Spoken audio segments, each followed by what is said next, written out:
കാലങ്ങൾ ഒഴിയുന്നില്ല. ഒപ്പം വല്ലാത്ത ഒറ്റപ്പെടലും. മനസ്സും മടുത്തു. എനിക്കിനി പറ്റില്ല എൻ്റെ കൃഷ്ണ. ഇങ്ങനെ തോന്നുമ്പോൾ നമ്മൾ ഉള്ളുപൊള്ളി കണ്ണനെ വിളിക്കും.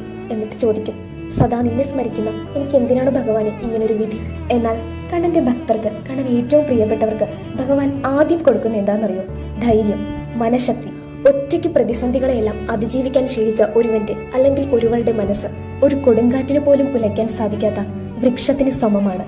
അതുകൊണ്ട് ഈ പ്രതിസന്ധി ഘട്ടങ്ങളും ഒറ്റപ്പെടലും ഒക്കെ നിങ്ങളെ കൂടുതൽ ശക്തരാക്കാൻ വേണ്ടിയാണ്.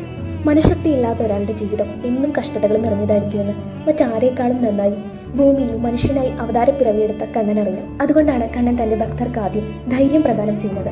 അതുകൊണ്ട് ഇനി തളർന്നു പോയെന്നും പറ്റില്ല എന്നുമുള്ള തോന്നലൊന്നും വേണ്ടാട്ടോ. ചെറിയ ചെറിയ വീഴ്ചകളൊക്കെ ഉണ്ടായേക്കാമെങ്കിലും നിങ്ങളെ തകർക്കുന്ന വലിയ വീഴ്ചകളിലേക്കൊന്നും നിങ്ങൾ ചെന്ന് വീഴാൻ കണ്ണൻ ഒരിക്കലും അനുവദിക്കില്ല കേട്ടോ. അങ്ങനെയൊരു സന്ദർഭം ഉണ്ടായാൽ നിങ്ങൾക്ക് തുണയായി കണ്ണന്റെ കരങ്ങൾ ഉണ്ടാവുമെന്നതിൽ യാതൊരു സംശയവുമില്ല.